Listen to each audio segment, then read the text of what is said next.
ಆಲೋಕಯೇ ಶ್ರೀ ಬಾಲಕೃಷ್ಣಂ ಸಖಿ ಆಲೋಕಯೇ ಶ್ರೀ ಬಾಲಕೃಷ್ಣಂ ಸಖಿ ಆನಂದ ಸುಂದರ ತಾಂಡವ ಕೃಷ್ಣಂ ಆಲೋಕಯೇ.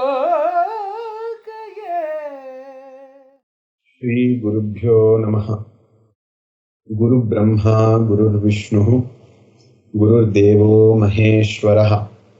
ಗುರು ಸಾಕ್ಷಾತ್ ಪರಂ ಬ್ರಹ್ಮ ತಸ್ಮೈ ಶ್ರೀ ಗುರವೇ ನಮಃ. ಶ್ರುತಿ ಸ್ಮೃತಿ ಪುರಾಣಾನಾಂ ಆಲಯಂ ಕರುಣಾಲಯಂ ನಮಾಮಿ ಭಗವತ್ಪಾದ ಶಂಕರಂ ಲೋಕಶಂಕರಂ.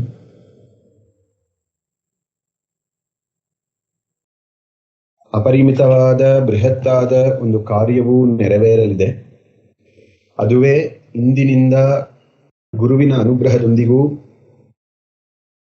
ಭಗವತ್ಪಾದರ ಅನುಗ್ರಹದೊಂದಿಗೂ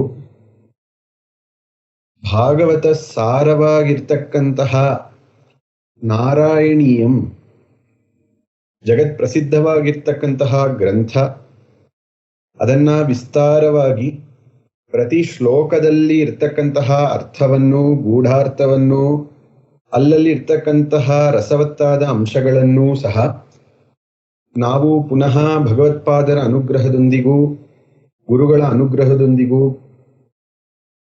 ಗುರುವಾಯೂರಪ್ಪನನ್ನು ಪ್ರಾರ್ಥಿಸುತ್ತಾ ಸಮಸ್ತ ಕಾರ್ಯಗಳು ನಿರ್ವಿಘ್ನವಾಗಲಿ ಅಂತ ಬೇಡುತ್ತಾ ಗುರುವಾಯೂರ್ ಕ್ಷೇತ್ರದ ಮಹಿಮೆಯನ್ನು ಪ್ರಾರಂಭದಲ್ಲಿ ನೋಡಬೇಕಾಗಿದೆ.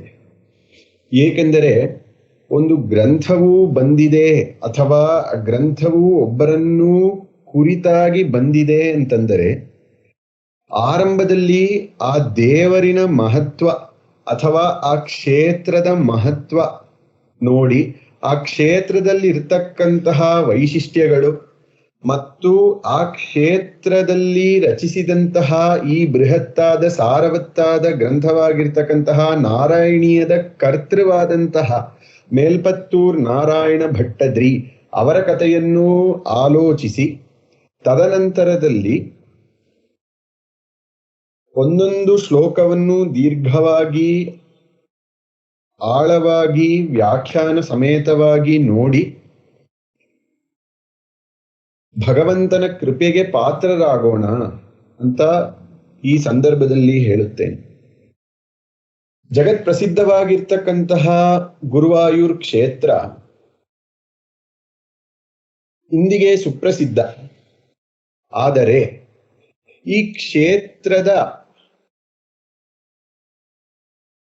ಈ ಕ್ಷೇತ್ರವು ಬಂದಂತಹ ರೀತಿ ಅಥವಾ ಆ ಕ್ಷೇತ್ರದಲ್ಲಿ ವಿರಾಜಮಾನನಾಗಿರ್ತಕ್ಕಂತಹ ಭಗವಂತನ ಪ್ರತಿಮೆಯು ಬಂದಂತಹ ರೀತಿಯನ್ನು ಆರಂಭದಲ್ಲಿ ನೋಡಬೇಕಾಗಿದೆ. ಇದಿಷ್ಟು ಸಮಸ್ತವನ್ನು ನೋಡಿದಾಗ ಮತ್ತು ಇದಿಷ್ಟನ್ನು ಶ್ರವಣ ಮಾಡಿದ ನಂತರ ನಾರಾಯಣೀಯದ ಗ್ರಂಥವನ್ನು ನೋಡಿದಾಗ ಅದರ ಅದ್ಭುತತೆಯು ನಮಗೆ ಮನದಟ್ಟಾಗುತ್ತದೆ. ಆದುದರಿಂದ ಈ ಕ್ಷೇತ್ರಕ್ಕೆ ಈ ವಿಗ್ರಹವು ಬಂದ ಪರಿಯನ್ನ ನಾವು ಆರಂಭದಲ್ಲಿ ನೋಡೋಣ. ಹಿಂದೊಮ್ಮೆ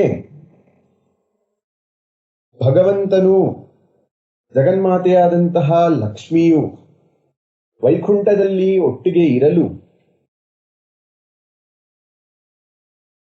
ಆಗ ಜಗನ್ಮಾತೆ ಮಹಾಲಕ್ಷ್ಮಿಯು ಭಗವಂತನನ್ನ ಕುರಿತು ಬೇಡುತ್ತಾಳೆ, ಭಗವಂತನೇ, ನಿಮ್ಮನ್ನು ಪೂಜಿಸಲು ಧ್ಯಾನ ಮಾಡಲು ಮಂಗಳವಾಗಿರ್ತಕ್ಕಂತಹ ಒಂದು ವಿಗ್ರಹವನ್ನ ನನಗೆ ಅನುಗ್ರಹಿಸಿ ಅಂತ ಜಗನ್ಮಾತೆಯು ವಿಷ್ಣುವಿನಲ್ಲಿ ಪ್ರಾರ್ಥಿಸುತ್ತಾಳೆ. ಅತ್ಯಂತ ಕರುಣಾಮಯಾದ ಭಗವಂತನು ದೇವಲೋಕದಲ್ಲಿ ಇರ್ತಕ್ಕಂತಹ ಒಂದು ಬಗೆಯಾದ ಕಲ್ಲಾದ ಪಾತಾಳ ಅಂಜನ ಶಿಲಾ ಅಂತಕ್ಕಂತಹ ಒಂದು ಕಲ್ಲಿನಿಂದ ಆ ಗುರುವಾಯೂರಪ್ಪನ್ ಅಂತಕ್ಕಂತಹ ವಿಗ್ರಹವನ್ನ, ವಿಷ್ಣುವಿನ ರೂಪದಲ್ಲಿ ಇರ್ತಕ್ಕಂತಹ ವಿಗ್ರಹವನ್ನ ನಿರ್ಮಿಸಿ ಜಗನ್ಮಾತೆಯಾದಂತಹ ಲಕ್ಷ್ಮಿಗೆ ಅನುಗ್ರಹ ಮಾಡುತ್ತಾನೆ ಪರಮೇಶ್ವರ. ಜಗನ್ಮಾತೆ ಮಹಾಲಕ್ಷ್ಮಿಯು ಅತ್ಯಂತ ಶ್ರದ್ಧಾಭಕ್ತಿಗಳಿಂದಲೂ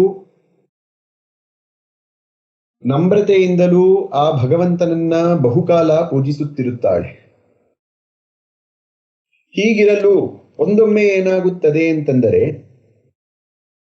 ಸತತವಾಗಿ ಸೃಷ್ಟಿಯ ಕಾರ್ಯದಲ್ಲಿ ತನ್ನನ್ನ ತಾನೇ ತೊಡಗಿಸಿಕೊಂಡಂತಹ ಬ್ರಹ್ಮನು ಅಜ್ಞಾನದಿಂದ ಕರ್ತೃತ್ವ ಭೋಕ್ತೃತ್ವಗಳಿಗೆ ಒಳಗಾಗಿ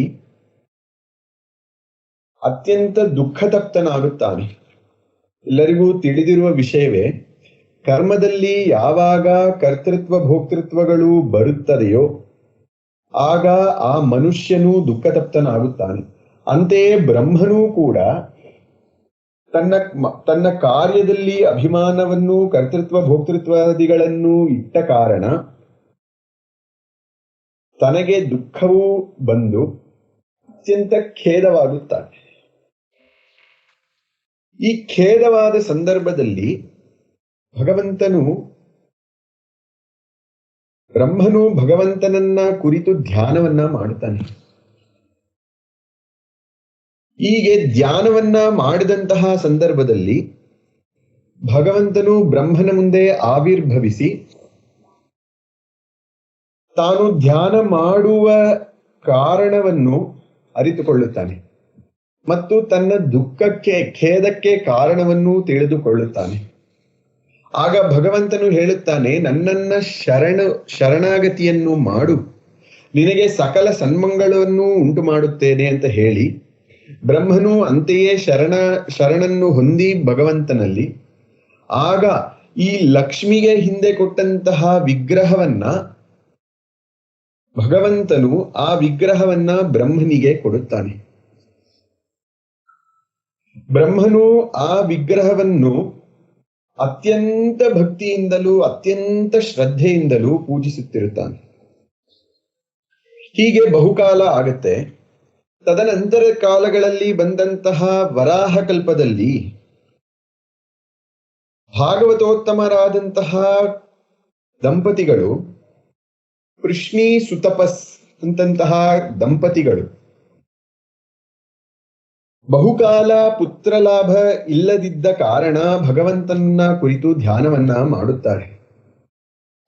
ಹೀಗೆ ಧ್ಯಾನವನ್ನ ಮಾಡಿದಾಗ ತಮ್ಮ ಭಕ್ತಿಗೆ ಮೆಚ್ಚಿದ ಭಗವಂತ ತಮ್ಮ ಮುಂದೆ ಆವಿರ್ಭಾವವಾಗುತ್ತಾನೆ. ಹೀಗೆ ಆವಿರ್ಭಾವವಾದ ಭಗವಂತನು ಇವರಿಗೆ ವರವನ್ನ ಕೇಳಲು ಹೇಳುತ್ತಾನೆ. ಭಗವಂತನನ್ನ ನೋಡಿದ ಸಂತಸದಲ್ಲಿ ಕೃಷ್ಣೀ ಸುತಪಸ್ಸುಗಳು 3 ಬಾರಿ ನಿಮಗೆ ಸಮಾನನಾಗಿರ್ತಕ್ಕಂತಹ ಒಬ್ಬ ಹುಡುಗನನ್ನ ನಮಗೆ ಮಗುವಾಗಿ ಕೊಡಿ ಅಂತ ಭಗವಂತನಲ್ಲಿ ವರವನ್ನ ಕೇಳುತ್ತಾರೆ. ಭಗವಂತನನ್ನ ನೋಡಿದ ಸಂತಸದಿಂದ ಮಾತು ಬರದೆ ಗದ್ಗದವಾಗಿ 3 ಬಾರಿಯೂ ಒಂದೇ ವರವನ್ನ ಭಗವಂತನಲ್ಲಿ ಕೇಳುತ್ತಾರೆ ಎಂಬುದು ವಿಶೇಷ.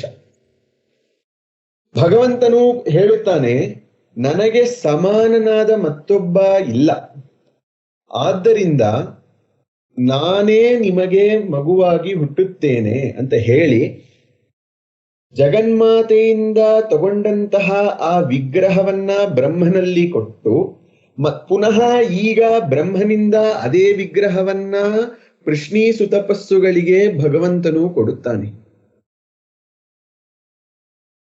ತದನಂತರ ಸ್ವಲ್ಪ ಕಾಲದ ನಂತರ ಭಗವಂತನು ಕೃಷ್ಣೀ ಸುತಪಸ್ಸುಗಳಿಗೆ ಅವರ ಧ್ಯಾನದ ಫಲವಾಗಿ ಅಥವಾ ತಪಸ್ಸಿನ ಫಲವಾಗಿ ಕೃಷ್ಣೀ ಗರ್ಭನಾಗಿ ಭಗವಂತನೇ ಜನಿಸುತ್ತಾನೆ.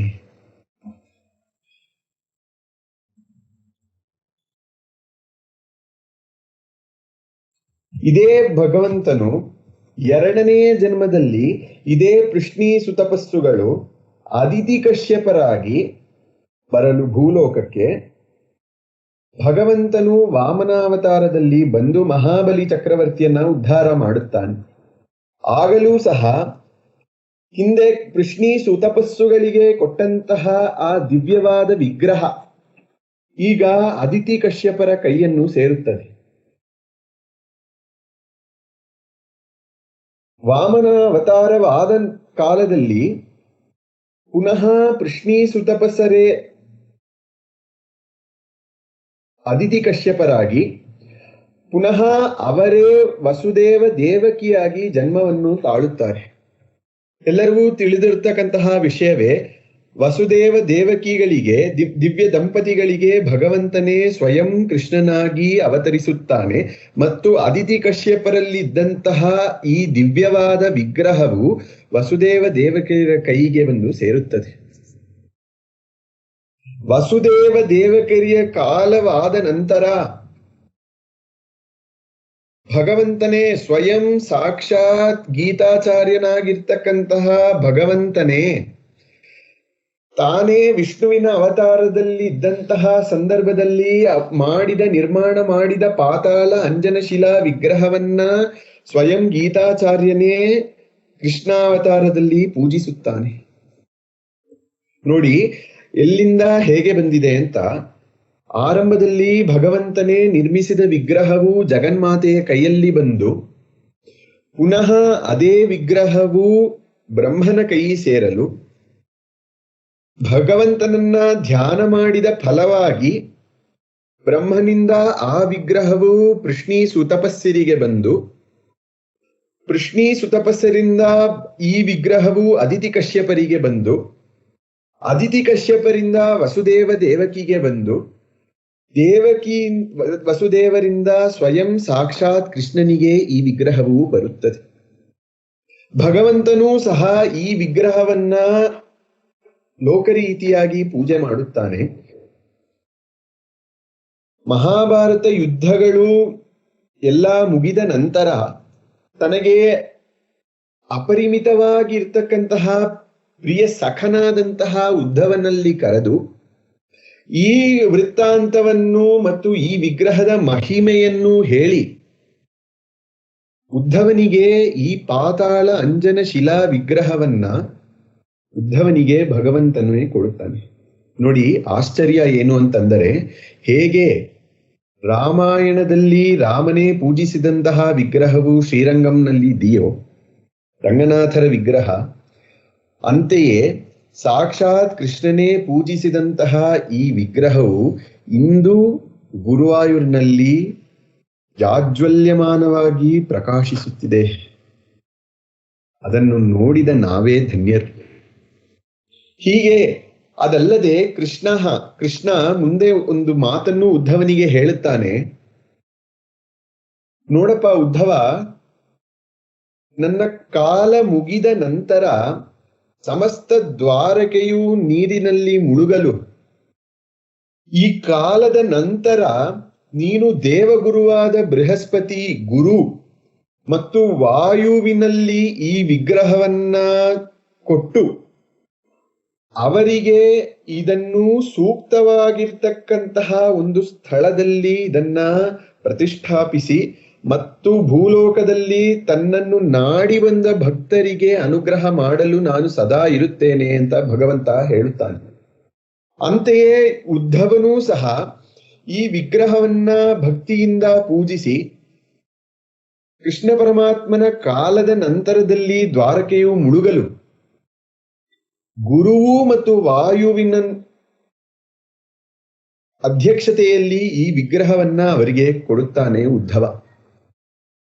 ಮತ್ತು ಪೂರ್ವ ವೃತ್ತಾಂತ ಸರ್ವವನ್ನು ಉದ್ಧವನು ಗುರು ಮತ್ತು ವಾಯುವಿಗೆ ಹೇಳಿ ಸೂಕ್ತವಾಗಿರ್ತಕ್ಕಂತಹ ಧ್ಯಾನಕ್ಕೆ ಗಮ್ಯವಾಗಿರ್ತಕ್ಕಂತಹ ಒಂದು ಸ್ಥಳದಲ್ಲಿ ಈ ವಿಗ್ರಹವನ್ನ ಸ್ಥಾಪನೆ ಮಾಡಲು ಉದ್ಧವನು ಹೇಗೆ ಕೃಷ್ಣ ತನಗೆ ಆದೇಶ ಕೊಟ್ಟನೋ ಅಂತೆಯೇ ಉದ್ಧವನೂ ಸಹ ಗುರು ಮತ್ತು ವಾಯುವಿಗೆ ಆದೇಶವನ್ನ ತಲುಪಿಸುತ್ತಾನೆ. ಗುರು ಮತ್ತು ವಾಯು ಈ ವಿಗ್ರಹವನ್ನ ತಮ್ಮ ಹಸ್ತದಲ್ಲಿ ಇಟ್ಟು ಭಾರತ ಸಂಪೂರ್ಣವಾಗಿ ಸಂಚರಿಸಿ ಸೂಕ್ತವಾಗಿ ಇದ್ದಂತಹ ಒಂದು ಜಾಗವನ್ನ ಹುಡುಕುತ್ತಿರುತ್ತಾರೆ. ಆಗ ಕೇರಳ ದೇಶದಲ್ಲಿ ತ್ರಿಶೂರ್ ಸಮೀಪದಲ್ಲಿ ರುದ್ರ ಸರಸ್ ಅಂತಹ ನಾಮಧೇಯದೊಂದಿರ್ತಕ್ಕಂತಹ ಒಂದು ಕಲ್ಯಾಣಿಯಲ್ಲಿ ಪಾರ್ವತಿ ಪರಮೇಶ್ವರರು ತಮ್ಮ ಸಂಧ್ಯಾಕಾಲದಲ್ಲಿ ಕುಳಿತಿರಲು ಗುರು ಮತ್ತು ವಾಯು ಈ ದಿವ್ಯ ಮನೋಹರ ರಮಣೀಯವಾಗಿರ್ತಕ್ಕಂತಹ ಈ ದೃಶ್ಯವನ್ನ ನೋಡಿ ಮತ್ತು ವಾಸ್ತವವಾಗಿ ಕೇರಳ ದೇಶದ ಹಚ್ಚ ಹಸಿರಿನ ಪ್ರದೇಶವನ್ನು ನೋಡಿ ಸೋರೆಗೊಂಡು ಈ ಪರಮೇಶ್ವರನಲ್ಲಿ ಗುರು ಮತ್ತು ವಾಯು ಬಂದು ನಮಸ್ಕರಿಸುತ್ತಾರೆ. ಮತ್ತು ಗುರು ಮತ್ತು ವಾಯು ತಮಗೆ ಉದ್ಧವನು ನೀಡಿದಂತಹ ಸರ್ವ ವೃತ್ತಾಂತವನ್ನು ಪುನಃ ಪಾರ್ವತಿ ಪರಮೇಶ್ವರರಿಗೆ ಹೇಳಲು ಪಾರ್ವತಿ ಪರಮೇಶ್ವರರು ಅತ್ಯಂತ ಸಂತೋಷಗೊಂಡು ಗುರು ಮತ್ತು ವಾಯುವಿಗೆ ಇದುವೇ ಅತ್ಯಂತ ಸೂಕ್ತವಾದ ಸ್ಥಳ, ನೀವು ಈ ವಿಗ್ರಹವನ್ನ ಇಲ್ಲಿಯೇ ಸ್ಥಾಪನೆ ಮಾಡಿ ಅಂತ ಹೇಳಿ, ಮತ್ತು ಪಾರ್ವತಿ ಪರಮೇಶ್ವರರು ಅವರು ಅಲ್ಲಿಂದ ಕಿಂಚಿತ್ ದೂರದಲ್ಲಿ ಇಂದಿನ ಮಮ್ಮಿಯೂರ್ ಕ್ಷೇತ್ರಕ್ಕೆ ತೆರಳುತ್ತಾರೆ. ಹೀಗೆ ಸಾಕ್ಷಾತ್ ಭಗವಂತನಿಂದಲೇ ನಿರ್ಮಾಣಗೊಂಡಿರ್ತಕ್ಕಂತಹ ಈ ವಿಗ್ರಹವು ಭಕ್ತರಲ್ಲಿ ಪೂಜೆಗೊಂಡು, ದೇವರಲ್ಲಿ ಪೂಜೆಗೊಂಡು, ಶಿವನಲ್ಲಿ ಅಂಗೀಕಾರವನ್ನು ಗಿಟ್ಟಿಸಿ ಇಂದಿನ ಗುರುವಾಯೂರ್ ಕ್ಷೇತ್ರದಲ್ಲಿ ರಾರಾಜಮಾನವಾಗಿ ಜಾಜ್ವಲ್ಯಮಾನವಾಗಿ ಇದೆ.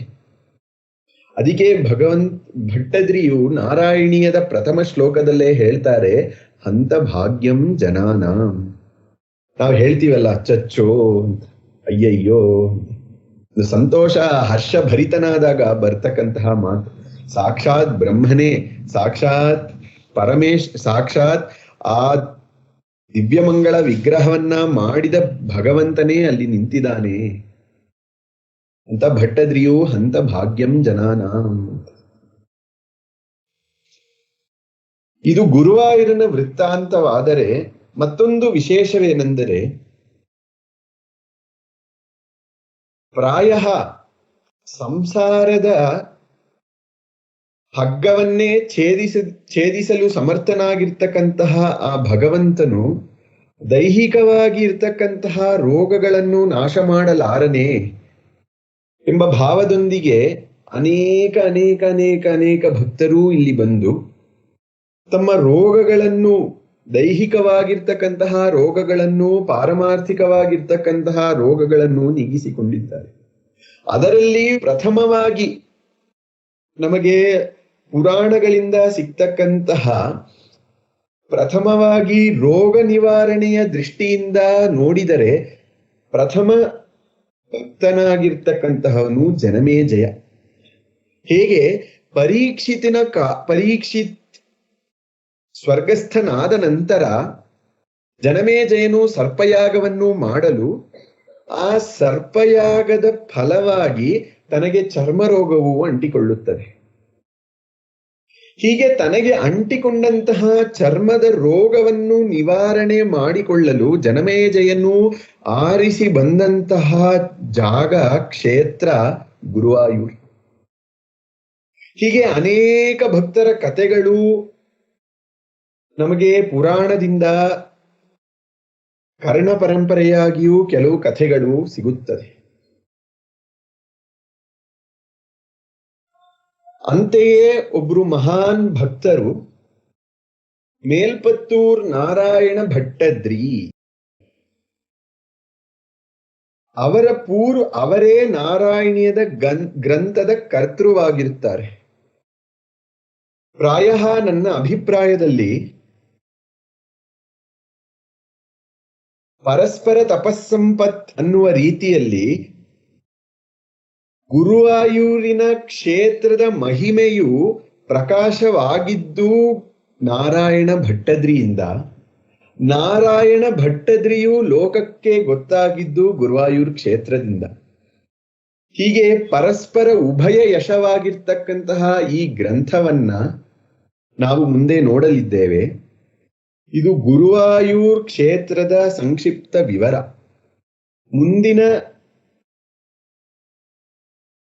ವಿಡಿಯೋದಲ್ಲಿ ನಾರಾಯಣ ಭಟ್ಟದ್ರಿಯ ಚರಿತ್ರವನ್ನ ನೋಡೋಣ. ಸದ್ಗುರು ಚರಣಾರ್ಪಣಮಸ್ತು.